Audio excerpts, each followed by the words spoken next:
오늘 함께 묵상하실 말씀은 마가복음 10장입니다. 신약성경 마가복음 10장 17절부터 27절까지입니다. 예수께서 길에 나가실새 한 사람이 달려와서 꿇어 앉아 묻자오되 선한 선생님이여 내가 무엇을 하여야 영생을 얻으리이까? 지나온 과거를 기억하는 것은 오늘과 내일을 살아가는 데 있어서 많은 유익이 있다는 것을 지난주에 우리 함께 살펴보았습니다. 좋은 것은 좋은 것대로, 슬픈 것은 슬픈 것대로, 안타까운 것은 안타까운 것대로 하나같이 유익합니다. 그러나 과거를 기억하되 과거에 집착하면 크게 도움은 되지 않는 것 같아요. 오히려 해가 될 수도 있는 것 같습니다. 왜냐하면 인간은 과거를 사는 존재가 아니라 오늘과 내일, 현재와 미래를 사는 존재이기 때문입니다. 자신이 도움을 베풀어 주었던 그 과거에 집착하게 되면 우리 마음속에 뭐가 생겨요? 내가 너한테 이렇게 해줬는데 라는 것에 자꾸 집착하게 되면 원망이 생겨요. 넌 왜 그래? 내가 어떻게 해줬는데? 그 과거에 집착하게 되면 현재 원망이 생겨요. 자신을 부끄럽게 했던 좋지 못한 과거에 집착하게 되면 자기를 학대하게 돼요. 너 그 정도밖에 안 되지 않냐고. 결코 우리에게 도움이 되지 못합니다. 그러므로 과거를 기억하되 오늘과 내일, 현재와 미래의 삶을 위한 교훈으로 삼아서 정말 하나님의 백성으로서 더욱더 아름답게 실수를 고쳐 좋은 것으로 만들어가는 아름다운 주의 일꾼들이 되시기를 간절히 소원합니다. 그래서 하나님의 백성으로서 더 이상 같은 실수를 반복하지 않게 되기를 간절히 소원합니다. 오히려 더 좋은 것으로 발전시켜서 하나님의 백성의 기치를 높이 드는 그런 성도들이 되시기를 간절히 소원합니다. 이것은 모세가 이제 곧 약속의 땅에 들어가서 하나님의 백성으로서 삶을 시작하게 될 그 이스라엘 백성들에게 주신 교훈의 말씀이었죠.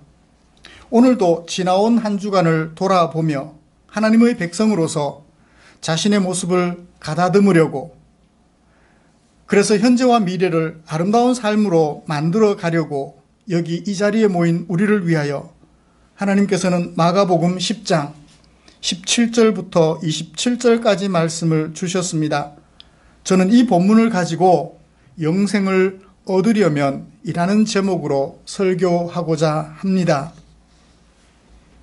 먼저 본문이 어떻게 구성이 되어 있는지 살펴보고 설교 방향을 여러분 앞에 제시하며 오늘 함께 살펴볼 말씀을 간략히 정리해 보고자 합니다. 오늘 우리가 함께 읽은 본문은 한 사람이 예수님을 찾아와 예수님에게 질문을 하는 17절부터 예수님께서 그 사람에게 들려주신 대답이 마무리되는 22절까지가 도입 문단이 돼요. 그리고 그 말씀을 배경으로 23절부터 27절까지 예수님께서 제자들에게 들려주신 말씀이 중심 문단이 되겠습니다. 예수님께서 제자들에게 영생 얻는 것에 대하여 가르치려고 한 사람과의 대화를 진행하셨다고 볼 수 있을 것입니다.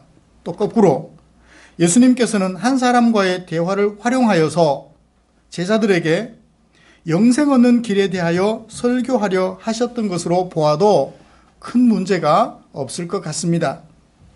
이런 본문을 가지고 다음과 같은 두 가지로 오늘 설교하려고 합니다. 첫 번째는요, 예수님께서 당신을 찾아와 질문한 한 사람에게 제시하신 영생 얻는 길, 그것을 같이 살펴보기를 원합니다. 다른 하나는 예수님께서 제자들에게 설교하신 내용, 곧 한 사람과 나누었던 그 대화를 근거로 해서 제자들에게 들려주셨던 영생 얻는 길, 그것을 함께 살펴보면서 우리 모두 하나님의 크신 은혜에 감동되기를 간절히 소원해 봅니다. 이제 예수님께서 한 사람에게 제시하셨던 영생 얻는 길에 대하여 먼저 살펴보십시다. 한 사람이 예수님께 달려왔어요. 마가는 그런 부분을 굉장히 자세하게 기록하고 있습니다. 달려왔다고. 그냥 걸어온 것이 아니라 달려왔대요. 마음이 굉장히 급했던 것 같아요. 조급했던 것 같습니다. 그리고는 어떻게 하나요? 예수님 앞에 무릎 꿇고 앉았다고 합니다. 막 달려오더니 예수님 앞에 와서 무릎을 꿇고 앉았어요. 그리고 예수님께 쳐다보며 질문했을까요? 땅을 보며 질문했을까요? 쳐다보며 질문했을 것 같아요. 무릎 꿇고 앉았으니 얼굴을 봐야 하니까 아마 쳐다보지 않았을까 생각합니다. 무슨 질문을 했나요? 선한 선생님, 내가 무엇을 하여야 영생을 얻겠습니까?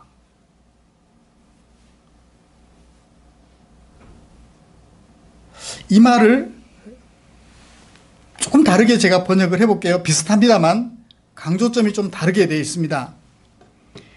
예수님, 제가 영생을 얻고 싶어요. 내가 무엇을 해야 합니까?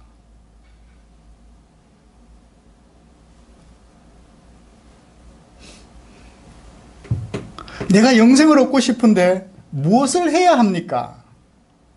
라고 질문하는 것이죠. 그 사람은 지금까지 영생을 얻는 그런 마음을 간절하게 가지고 있었습니다. 나도 이 영생을 얻고 싶다. 그래서 사람들이 제시하는 대로 나름 영생 얻는 그 길을 열심히 달려왔다고 자신하고 있었습니다. 그런데 예수님이라는 분이 오셔서는 뭐라고 말씀하셔요? 나를 믿는 자는 영생을 얻었고 이런 얘기를 하시니까 영생은 또 다른 길이 있는가 하여 궁금해가지고 예수님께 와서 영생 얻는 길을 내게 알려주십시오 라고 질문했던 것 같습니다. 그래서 영생에 대한 확실한 답을 한 번 더 확인하고 싶어 했던 것 같아요. 여러분, 영생이 무엇일까요? 영생이 무엇이길래 이 젊은 친구가 그렇게도 영생을 얻고 싶어 하며 인생을 살아왔을까요? 여러분들은 혹 이 영생을, 이 젊은이가 추구했던 그 영생을 같은 마음으로 얻고 싶으세요? 얻고 싶으세요? 아멘. 그러니까 이 자리에 와 계시죠. 어쩌면 이미 영생을 얻었고 앞으로 이 영생을 더욱더 확실하게 알아가서 그 영생에 푹 절어서 살아가고 싶은 마음을 가지고 계신 줄 압니다. 영생, 그것이 무엇일까요? 혹 사람들은 그렇게 얘기를 해요. 영원할 영자에 날생자, 죽지 않고 영원히 사는 것인가 보다, 그렇게들 생각을 하고 대답을 합니다. 그렇지 않습니다. 죽지 않고 사는 것, 그것을 영생이라고 말하지 않아요.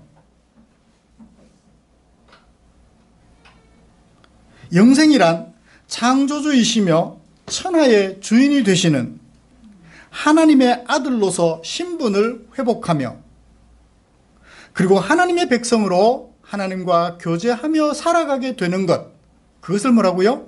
영생이라고 그래요. 성경은 영생이나 구원에 대하여 여러 가지 모양으로 설명합니다. 하나님 나라에 들어가서 사는 것, 목자 되신 예수님의 그 우리 안에 들어가는 양이 되는 것, 여러 가지 모양으로 그림자 언어를 사용하여서, 그림 언어를 사용하여서 우리에게 소개해주고 있습니다. 하나님의 아들로 입양되는 것, 양자가 되는 것 등 여러 가지 모양으로 소개를 해주고 있지요. 그러므로 정리를 하자면 창조주이시고 천하의 주인이 되시는 하나님의 아들로 신분을 회복해서 우리를 아들 삼아주신 하나님과 더불어 교제하며 관계를 가지고 살아가되 언제까지 살아가는 것? 영원토록 살아가는 것. 그것을 영생이라고 말을 한다는 것입니다. 따라서 우리가 이 영생을 얻게 되면 영생을 얻지 못하는 사람과 다른 점이 있어요. 영생을 얻지 못한 사람도 영생을 얻는 사람도 피할 수 없는 한 길이 있습니다. 그건 무슨 길이죠? 죽음의 길이에요. 먹지 않고 마시지 않으며 숨 쉬지 않으면 살 수 없는 이 육체의 한계를 극복할 수가 없다는 것입니다. 그래서 죽음을 피할 수가 없다는 것입니다. 그러나 예수님을 믿어 하나님의 자녀가 된 사람들은 영생을 얻게 되면 이 죽음을 극복하고 예수님처럼 부활의 영광을 맛보게 되며 그 부활의 영광에 이르렀을 때 하나님과 더불어 또 영생하도록 살게 되는 것입니다. 이것이 바로 영생이에요. 하나님께서 우리에게 주신 영생이라는 것입니다. 죽음이 우리를 해할지라도 그 죽음을 넘어 부활의 영광을 맛보게 하시며 하나님의 아들로서 영원토록 하나님과 함께 살아가는 것, 그것을 영생이라고 말을 한다는 것입니다. 이 젊은 친구는 예수님께서 주실 이 영생을 바라보며 예수님 앞에 나와서 물어본 것입니다. 영생 얻는 길 무엇입니까? 예수님께서 이 사람에게 들려주신 영생 얻는 길은 무엇일까요? 예수님을 찾아온 사람은 사람이 무엇을 해야 영생을 얻는 것으로 생각했던 것 같습니다. 무엇을 해야만 내가 영생을 얻을 수 있구나 생각했던 것 같아요. 그때 예수님께서 그 젊은 친구에게 영생 얻는 길을 들려주셨습니다. 18절에서 21절까지 그 대답을 들을 수 있는데요. 예수님께서 두 번에 걸쳐 대화하면서 그 사람에게 영생 얻는 길을 가르쳐 주셨습니다. 첫 번째로 들려주신 대답은 18절과 19절입니다. 10계명을 들려주셨죠. 내 부모를 공경하라. 살인하지 말라. 간음하지 말라. 내 이웃의 것을 탐내지 말라. 내 이웃을 위하여 거짓 증거하지 말라. 그때 그 사람은 기분이 좋아서 대답했어요. 그런 것쯤이라면 문제 없습니다. 왜? 제가 어려서부터 지켜왔거든요. 그런 것쯤이라면 예수님도 영생 얻는 길 따로 제시하시는 게 없군요. 그런 것쯤이라면 문제 없습니다. 여러분, 이 젊은 친구처럼 얘기하실 분 계세요? 이만큼 그것쯤이라면 문제 없습니다라고 말씀하실 분 계세요? 저요, 나쁜 생각이라고는 꿈도 꾸지 않았고요. 나쁜 꿈이, 좋지 못한 꿈이 내 머릿속으로 지나가면 잠도 깨버리고요. 일어나서 그 나쁜 꿈도 떨쳐버렸어요. 그렇게 말씀하실 분 계세요?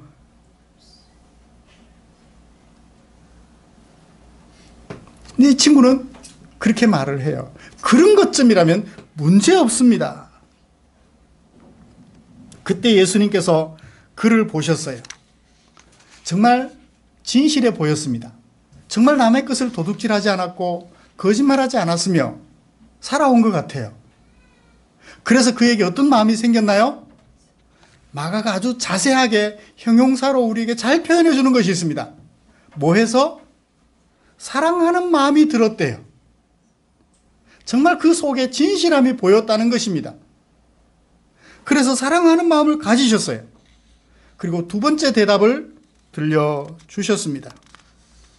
모두 5개의 명령법 동사가 사용되고 있습니다. 첫 번째는요, 가라. 가라! 다시 오지 마라.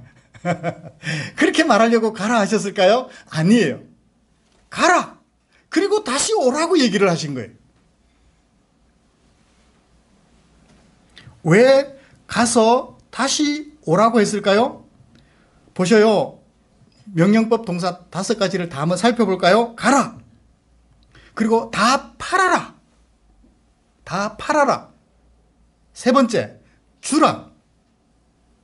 네 번째, 오라. 그리고 와서 오라. 그리고 말합니다. 나를 따르라. 모두 5가지를 명령하셨어요. 가라. 그리고 네 번째, 오라가 있다고요. 만약에 사랑하는 마음이 없었으면 가라 하고 끝나버렸었을 거예요. 근데 사랑하는 마음이 있었기 때문에 가라 하신 다음에 오라는 말씀도 놓치지 않고 들려주십니다. 팔아라. 문제는 팔아라. 주라가 문제예요. 두 번째, 세 번째만 없으면 하겠는데 두 번째, 세 번째 때문에 그 친구는 어떻게 했나요? 근심하며 돌아가니라. 스스로 예수님에게서 떠나버리고 말았어요. 갔다가 오라 그랬는데 오지 못하고 스스로 영원히 떠나버리고 말았습니다. 모르겠습니다. 후에 이 사람이 다시 와서 예수님을 영접했는지 안 했는지 우리는 알 수는 없습니다. 기록이 없으니까요. 다만 이 순간만큼은 가는 것은 선택했지만 오는 것은 포기를 한 것 같아요. 그것을 예수님께서는 뭐라고 말씀하시나요? 한 가지 부족한 것이라고 얘기를 하고 있습니다. 다 잘했는데, 지금까지 잘하고 있는데 근본적으로 한 가지 부족한 것이 있다. 그것이 뭔가요? 예수님을 따를 마음이 없는 거예요. 이 말씀도 지키고 저 말씀도 지키고 착하게 사는 것은 살겠는데 예수님을 따르라고 하니까 예수님은 못 따르겠는 거예요. 예수님을 따르다가는 뭐가 거들나요? 살림이 거들나거든. 살림이 거들나거든. 그래서 결국 이 사람은 예수님의 가라는 명령만 듣고 근심하며 가버리고 말았던 것입니다. 그 사람은 지금까지 하나님께서 주신 계명을 다 지켰다는 생각에 나름 영생에 대하여 확신을 가지고 있었습니다. 이만하면 나 영생 얻기에 충분할 거야. 그런데 예수님이라는 분이 와서 자꾸만 얘기를 하니까 한 번 더 가서 물어보자 하고 갔었는데 임자 만난 거죠. 갔다가 오라 그랬는데 가서 다시 올 마음을 내지를 못했습니다. 왜요? 이 사람은 내가 뭔가를 해야 영생을 얻는다고 생각했는데 이것만큼은 못하겠거든요. 그 영생을 내가 포기하겠다라는 생각을 하고 말았던 것입니다. 이런 생각은 오늘 우리도 예외가 아닌 것 같습니다. 착한 일을 많이 하면, 내 것을 팔아서 가난한 자를 많이 구제해주면 나를 천국에 이르게 해줄 거야. 착하게만 살면 하늘나라 가지 어디 가겠어? 그래서 사람들이 장례를 치르면서 흔히들 그렇게 얘기를 합니다. 이분은 참 착하게 살았으니 좋은 데 갈 거야. 좋은 데 갈 거야. 그러나 주님께서 말씀하십니다. 네가 소중하게 생각하는 것 다 내려놓고 누구를 따르라? 나를 따르라. 뭘 하느냐가 중요한 것이 아니라 누구를 따르는 것이 중요하다. 누구? 예수님을 따르는 것이 중요하다는 것을 예수님께서는 그 젊은 친구에게 들려주셨던 것입니다. 그래야 영생을 얻는다고요.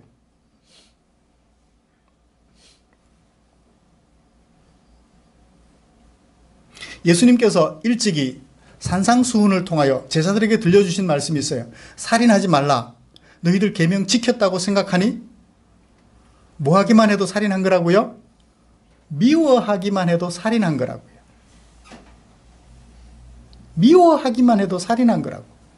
그러면 이 젊은 친구가 살인하지 말라 하는 말씀을 지켰다. 그래서 나는 영생 얻을 자신이 있다라고 생각했던 것이 타당해요? 타당하지 못해요? 정말 누구 한 사람 미워해보지 않고 살아왔을까요? 지금까지? 그러면 그 계명도 못 지켰네요. 정말 다 팔아서 다 줘야 될까요? 그러면 나는 거지가 되는데? 어쩌면 굶어 죽을지도 모르는데? 흔히 과부의 2렙돈 헌금하던 그것을 가지고 사람들이 많이 얘기를 해요. 그 과부는 2렙돈을 헌금했는데 그 2렙돈은 그 과부에게 어떤 것이었나요? 생활비 전부였어요. 생활비 전부를 헌금했다고요. 다 팔아서 준 것과 진배 없어요. 그죠? 어쩌면은 그걸 헌금했기 때문에 저녁에 굶어 이튿날 아침에는 길거리에서 시체로 발견될지도 몰라요. 그 과부를 칭찬하면서 여러분 우리도 다 팔아서 헌금합시다. 그래야 영생 얻은 사람입니다. 그래야 영생 얻습니다. 라고 말을 하면 돼요, 안 돼요? 그건 사기예요. 그건 사기예요.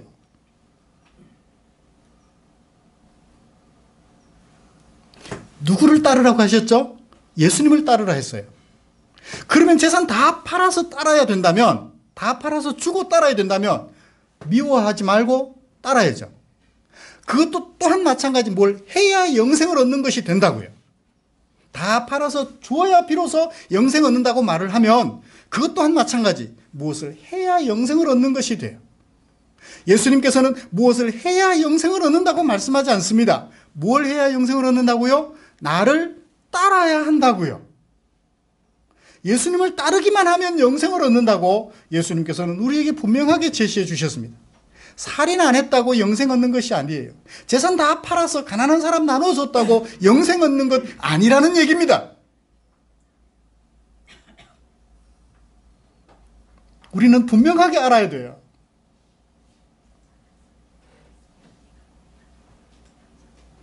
분명하게 알아야 돼요. 그래요. 우리는 무엇을 해야 영생 얻는 사람이 아닙니다. 예수님께서는 그 청년에게 분명히 말씀하셨어요. 나를 따르라고. 이 젊은 친구가 예수님의 그 말씀을 듣고 가라 하니까 진짜 가버리지 말고 예수님 앞에 남아서 지금 다 팔기는 사실 쉽지 않습니다. 그렇지만 주님이 참 주님이신 것 같아서 주님 따르면서 천천히 내 마음에 감동이 되는 대로 필요하면 이것도 팔고 필요하면 저것도 팔고 그렇게 드릴게요. 라고 했으면 어땠을까요?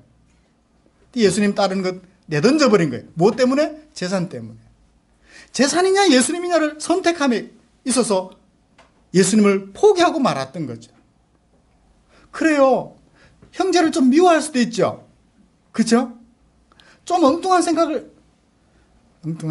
안 가져야 되는데 그죠? 예쁜 여성 보면 엉뚱한 생각 좀 들잖아요. 가질 수 있죠. 그렇지만 우리 마음속에는 누가 주인으로? 예수님께서 내 주인으로 자리 잡고 있는 거예요. 그것이 소중하다는 것을 그 사람에게 들려줬는데 그 친구는 내게 있는 것 다 팔고 예수님을 따라야 영생 얻는 줄 알고 무엇을 해야 영생을 얻는 줄 알고 예수님을 떠나버렸던 것이. 그래요. 예수님께서는 그 친구에게 팔아서 주는 것도 좋지만 뭐가 중요하다? 나를 따르는 것이 중요하다라고 들려주셨던 거예요. 이것을 마음에 꼭 새기시기를 기대합니다. 그러면 그것을 도입 문단으로 삼아서 예수님께서 제자들에게 설교해 주셨는데요. 똑같이 영생 얻는 길에 대하여 말씀해 주셨습니다. 그 길은 어떤 길일까요? 그 사람이 슬픈 기색을 하며 영생 얻는 길을 포기했다고 마가는 기록했습니다. 그 모습을 보신 예수님께서 제자들에게 말씀하셨어요. 제자들을 둘러보시고 딱 우리 정도 될 것 같아요. 둘러보시고 그리고 말씀하십니다. 재물이 있는 자는 하나님 나라에 들어가기가 심히 어렵도다. 그리고 뭐라고 말씀하십니까? 그때 제자들이 놀라 자빠지며 예수님께 질문합니다. 예수님은 그들의 마음속에 있는 질문을 아시고 다시 대답하여 말씀하십니다. 하나님 나라에 들어가기가 어렵다. 무엇보다 어려워요?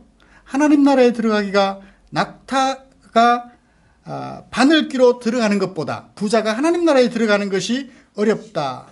대조하여서 그렇게 말씀해 주고 있습니다. 차라리 낙타가 바늘귀로 들어가는 것이 더 쉽다라는 얘기를 하고 있다고요. 물론 여기 낙타와 밧줄에 대한 여러 가지 다른 해석들이 있습니다만 그건 별로 중요하지 않아요. 그만큼 부자가 하나님 나라에 들어가기가 어렵다는 거예요. 무엇이 좋아서? 재물이 좋아서. 예수님을 따르는 것을 선택하는 것이 쉽지 않다는 거예요. 제자들이 놀라 말합니다. 그런즉 누가 구원을 얻을 수 있겠습니까? 조금 가져도 재물이 많은 거고 많이 가져도 많은 거예요. 그래요. 예를 들어보죠. 100억을 가진 사람이 재산 많이 가지고 있죠. 1억을 가진 사람은 적을까요? 많을까요? 많아요. 4개는 많다고요. 1000만 원만 가지고 있어요. 적어요? 많아요? 100억 가진 사람이 보기에는 그게 돈이가라고 말을 하지만 4개는 많다고요. 그죠? 4개는 많아요. 10만 원밖에 안 가지고 있어요.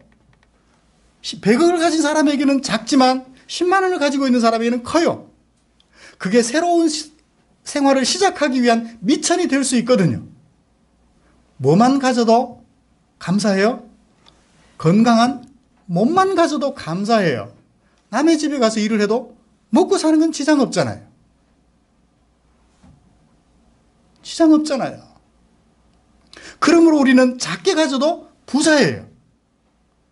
그러므로 부자로서 살아가는 사람은 누구든지 구원 얻기가 어렵다. 영생 얻기가 어렵다. 라고 예수님께서 들려주셨던 것입니다. 스스로 부자가 되어 살아가는 사람들은 정말 하나님 나라에 들어가기가 어렵다는 것을 말씀해 주셨습니다. 그러니까 제자들이 그러면 누가 영생을 얻을 수 있으며 누가 하나님 나라에 들어갈 수 있습니까? 누가 구원을 얻을 수 있습니까? 예수님께서 말씀해 주십니다. 27절 다 같이 한 목소리로 읽어볼까요? 시작. 사람으로는 할 수 없으되 하나님으로는 그렇지 아니하니 하나님으로서는 다 하실 수 있느니라. 우리의 구원은 누구에게 달려있다고요? 하나님에게 달려있다고요. 내가 무엇을 하느냐에 달려있는 것이 아니라 내 구원은 누구에게 달려있어요? 하나님에게 달려있어요. 내가 재산을 다 팔아서 가난한 자들에게 다 주지 않아도 내 구원은 누구에게 달려있어요? 하나님에게 달려있다는 거예요. 내가 살인까지는 안 했지만 미워해서 살인한 것과 비슷할지라도 내 구원은 누구에게 달려있어요? 하나님에게 달려있어요.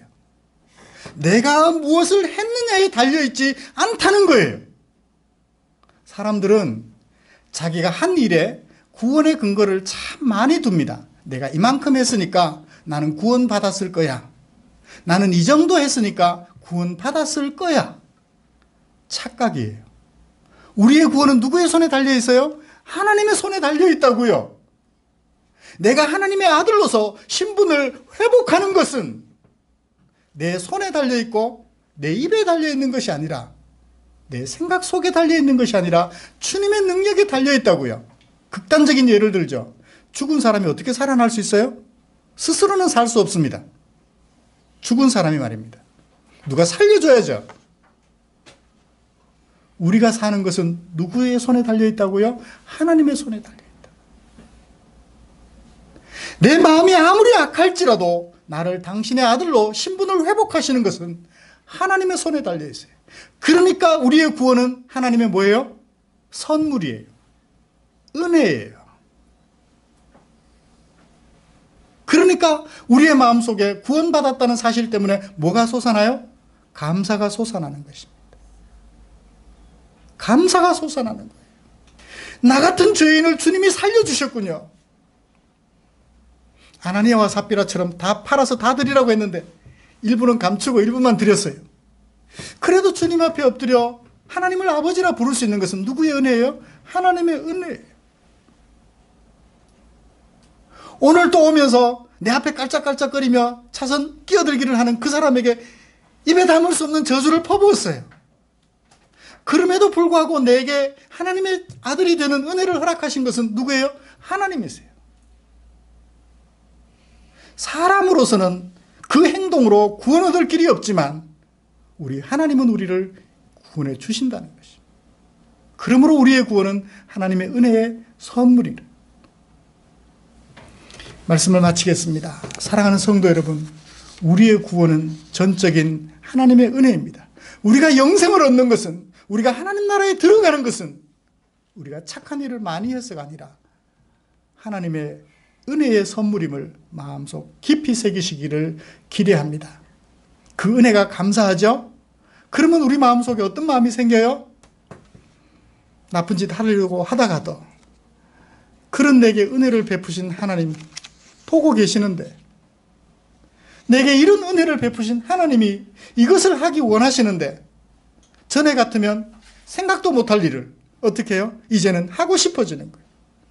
전에 같으면 내 지갑을 여는 것이 쉽지 않았는데 그 하나님의 은혜를 생각하니까 어떻게 해요? 내 지갑을 열고 싶어지는 거예요. 전에는 똑같이 내 가족들을 위해서서도 내가 번 돈 너를 위해서 쓴다라고 생각했는데, 하나님께서 내게 벌게 하신 돈, 하나님의 뜻을 따라 내 가족을 위해 쓴다는 마음에 겸손해져요. 전혀 다른 생각으로 삶을 살게 되는 것이죠. 지금까지는 내가 영생 얻으려고 이런 일을 했다면 이제는 영생을 얻었기에 그 주님의 은혜가 감사해서 새로운 삶을 하나씩 하나씩 도전하며 어제보다는 오늘, 오늘보다는 내일 더 아름다운 삶으로 기억하고 지켜서 더욱 하나님의 백성다운 모습을 회복해가는 줄 믿습니다. 기도하겠습니다.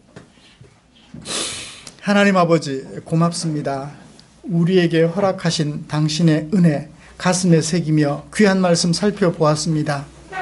한 부자 청년, 무엇을 해야 영생을 얻는 줄 알았습니다. 제자들도 무엇을 해야 영생을 얻는 줄 알았습니다. 그러나 막상 주님의 말씀 앞에 모두가 다 항복하며, 그런즉 누가 구원을 얻을 수 있겠습니까? 자포자기 심정에 이르렀습니다. 그때 주님께서 들려주셨던 말씀, 사람으로서는 구원에 이를 수 없지만 하나님께서는 하신다고요.